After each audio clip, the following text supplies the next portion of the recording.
This was tough, I gotta say. This was a tough decision here, picking my starter car for Need for Speed Payback, and the reason for that, obviously, all three of the starter cars are really cool cars that I like, and I would have been happy with any of them, but I did end up going with the third option, the Honda S2000, but the Buick Grand National and also that little older Volkswagen Golf GTI, I like both of those as well. So it was a tough choice, but I do end up going with this Honda S2000. I just want to show you the starter car options here in Need for Speed Payback, and let me know which of these cars you're going to choose, or which car you would choose as your starter car in Need for Speed Payback. But I want to talk about the starter cars. There's also a couple off-road starter cars that you're going to see here shortly. And we're also going to talk though about speed cards, which is something you're going to be rewarded when you win different events that you do in Need for Speed Payback. And I want to talk a little bit more about handling, just the handling mechanics, the way the cars feel to drive. And I gotta say though, so far, it's the same thing. I'm still enjoying Need for Speed Payback. I'm still having fun with it.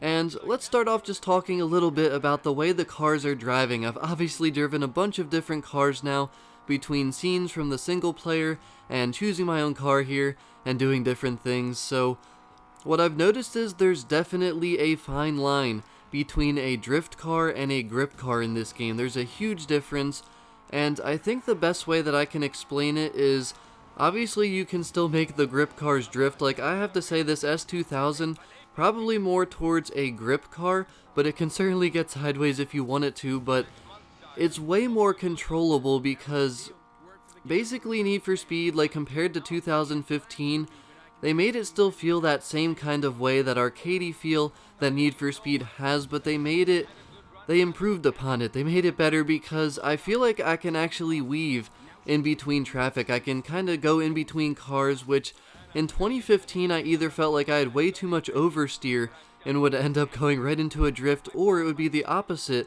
It would be way too much understeer. I couldn't kind of just maneuver between traffic without crashing or different things like that. And it could be frustrating at times, but in this game I actually feel like I have more control of my car and I can do what I want. I can drift if I want to.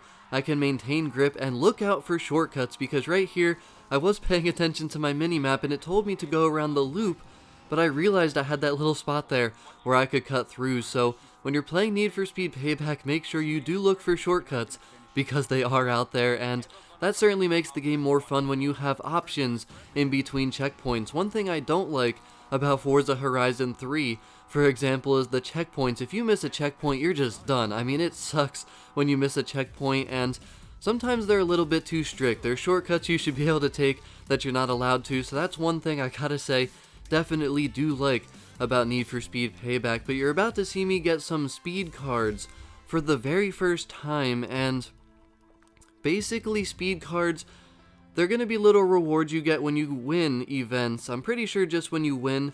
I'm not sure, I haven't lost any of the events yet, so not sure what happens if you lose. But basically you get to choose one of the 3 speed cards, and they're basically going to give you performance upgrades. So you can see right here, I got an exhaust the first time around, and it shows you kind of how it affects your performance and everything like that.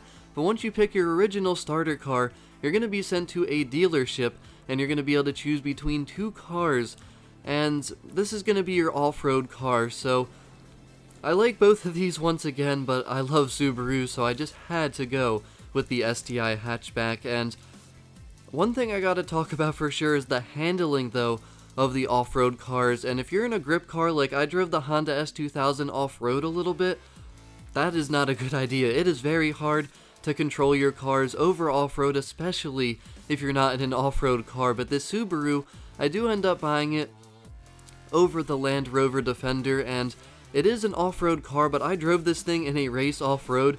Oh man, it just feels so awkward. Like, I'm definitely going to need a lot of time to kind of get used to the way it feels. You really feel the bumpiness. I mean, you don't obviously technically feel it in your body, but just driving around, it makes it very difficult to kind of maintain control of your vehicle. And I like it because it should feel different off-road and it should be bumpy, but man, it's definitely going to take me some time to get used to for sure. And overall though, I gotta say, I'm still loving Need for Speed Payback. I mean, the graphics look really good. It honestly reminds me a lot of Forza Horizon 3, and that's a compliment because I loved Forza Horizon 3, and like I said, just driving around, the handling feels way better. You feel like you have better control, but it still feels like Need for Speed for the people who love Need for Speed.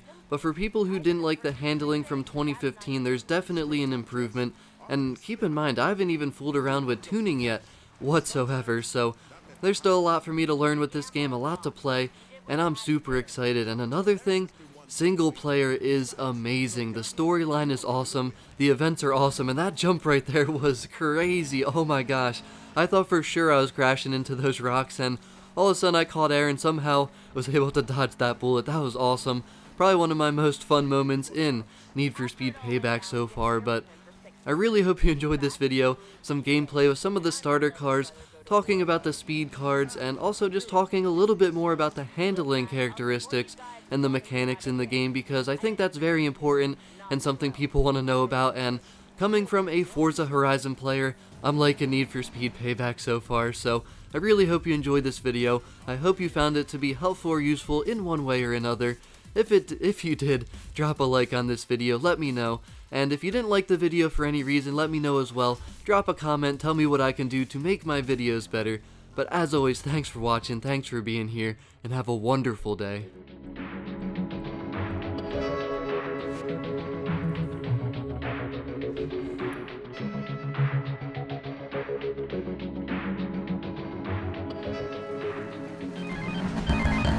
Hey, Ralph, what's up? Nice ride you got there, Mac. Why don't you bring her around to the garage? Be right there.